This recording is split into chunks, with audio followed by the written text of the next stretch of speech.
Ringkasan buku, Thinking Fast and Slow, berpikir cepat dan lambat. Saya akan membagi video mengenai buku ini menjadi dua bagian. Video bagian pertama membahas mengenai sistem 1 dan sistem 2 pada otak kita. Sedangkan video bagian kedua mengenai bias dan heuristik yang sering terjadi kepada kita dan cara mengatasinya untuk dapat lebih baik dalam membuat berbagai keputusan dalam hidup kita. Buku ini berisi beberapa konsep yang sangat penting tentang bagaimana orang membuat keputusan. Buku ini adalah tentang bias intuisi kita. Artinya, kita menganggap hal-hal tertentu secara otomatis tanpa memikirkannya dengan cermat. Kita terbiasa dan terlalu yakin serta cepat ketika mengambil keputusan. Tanpa sadar, ternyata kita membuat keputusan yang salah. Buku ini akan membantu kita memahami mengapa manusia terkadang membuat kesalahan dalam pengambilan keputusan dan menyadari situasi di mana kesalahan mungkin terjadi serta berusaha lebih keras untuk mengidentifikasi, memahami dan menghindari kesalahan signifikan ketika yang dipertaruhkan sangat penting dalam pengambilan keputusan. Daniel Kahneman bersama dengan Amos Tversky melakukan penelitian mengenai peran, persepsi, dan pertimbangan dalam proses pengambilan keputusan. Hasil penelitian tersebut kemudian berkembang menjadi prospek teori yang menyatukan bidang ilmu psikologi dan ekonomi pada tahun 1979, yang kini dikenal dengan sebutan ekonomi perilaku atau behavioral economic. Hal tersebut menjadikan mereka meraih hadiah Nobel di bidang ekonomi pada tahun 2002. Namun sayangnya, Amos Tversky telah meninggal dunia pada tahun 1996 sebelum Nobel tersebut didapatnya. Prospek teori memprediksi bahwa manusia cenderung menghindari resiko atau risk averse. Jika saya mengajak Anda untuk bermain sebuah game, saya akan membuat dua pilihan kepada Anda. Pilihan A, saya akan melempar sebuah koin di tangan saya. Jika sisi koin yang Anda pilih menang, akan mendapat 1 juta. Namun, jika kalah, Anda akan kehilangan 1 juta. Jadi, kesempatan menang atau kalah sebesar 50%. Pilihan B, tidak ada flip koin, Anda akan menang sebesar 500.000.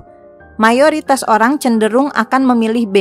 Hal tersebut membuktikan bahwa manusia cenderung menghindari resiko, karena rasa sakit ketika mengalami kerugian mempunyai efek yang lebih besar daripada rasa senang ketika mengalami kemenangan.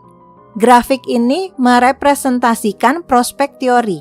Kurva di kanan atas menunjukkan kemenangan, sedangkan kurva di kiri bawah menunjukkan kerugian atau kekalahan. Perhatikan bentuk dari kedua kurva tersebut. Kita dapat melihat bahwa penurunan pada kurva di kiri bawah lebih curam dibandingkan kenaikan kurva pada kanan atas. Hal ini mengindikasikan bahwa kerugian atau kekalahan lebih dominan daripada kemenangan. Kita memiliki dua sistem cara berpikir, yakni sistem 1, berpikir cepat, dan sistem 2, berpikir lambat. Sistem 1 adalah cara berpikir dan membuat keputusan secara intuitif, naluriah, dan sangat cepat serta hampir seperti otomatis, seperti ketika kita mengemudi, membaca ekspresi wajah yang marah, atau mengingat usia kita. Di sini saya memberi contoh beberapa pertanyaan yang akan dijawab dengan sistem 1. Berapa hasil penjumlahan dari 2 tambah 2? Mayoritas orang akan langsung menjawab 4 secara otomatis hampir tanpa berpikir. Siapa nama ibu kandungmu? Pasti kamu akan menjawab secara spontan nama ibu kandungmu. Lengkapi frasa ini, roti dan mayoritas orang akan menjawab selai. Jika Anda melihat gambar ini, Anda tahu dia sedang? Mayoritas orang akan menjawab marah. Namun kelemahan sistem 1 dapat sering rawan membuat kesalahan sistematis untuk mengambil keputusan berdasarkan bias dan heuristik. Berikut contohnya. Harga total stick golf dan bolanya adalah 1.200.000. Sedangkan harga stick golf lebih mahal 1 juta dari bolanya. Pertanyaannya, berapa harga bolanya? Mungkin mayoritas orang akan langsung menjawab 200.000. Karena berpikir bahwa harga stick 1 juta dan harga bola 200.000. Namun jawaban sebenarnya adalah harga bola ternyata hanya 100.000, bukan 200.000. Berikut ini cara menghitungnya.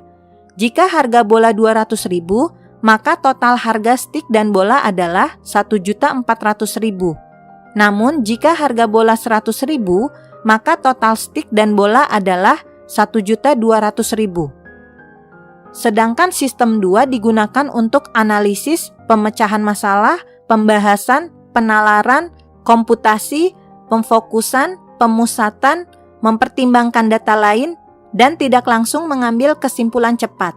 Harus dengan analisa lebih dalam untuk membuat keputusan. Seperti ketika kita menghitung masalah matematika yang rumit, ujian sekolah atau psikotes, atau mengisi formulir yang rumit dan memaksa Anda untuk berpikir. Berikut ini adalah pertanyaan dan situasi yang mengharuskan sistem 2 untuk menjawabnya. Berapa hasil perkalian 17 dikali 24? Mungkin untuk menjawabnya Anda membutuhkan pensil dan kertas untuk mulai menghitungnya. Hitunglah jumlah huruf A dalam satu lembar koran. Anda harus fokus dan berkonsentrasi untuk dapat menjawabnya. Parkir di tempat yang sempit, Anda juga harus berkonsentrasi agar mobil Anda tidak menyerempet mobil lainnya. Sistem 2 juga mempunyai kelemahan, yakni lambat dalam mengambil keputusan. Di samping itu juga pemalas, karena dengan berpikir dan berkonsentrasi membuat otak kita menguras banyak energi. Padahal di sisi lain, walaupun berat otak hanya 2% dari total berat badan, tapi otak membutuhkan 20% dari total konsumsi energi tubuh kita. Dan otak diharuskan sebaik mungkin dapat menghemat energi untuk dapat bertahan hidup. Saya harus menggunakan sistem 2 untuk dapat membuat video animasi ini, karena harus fokus dan berkonsentrasi penuh. Namun itu saya lakukan untuk mencapai kesuksesan bagi diri saya dan berbagi cara untuk mendapat kesuksesan tersebut kepada Anda.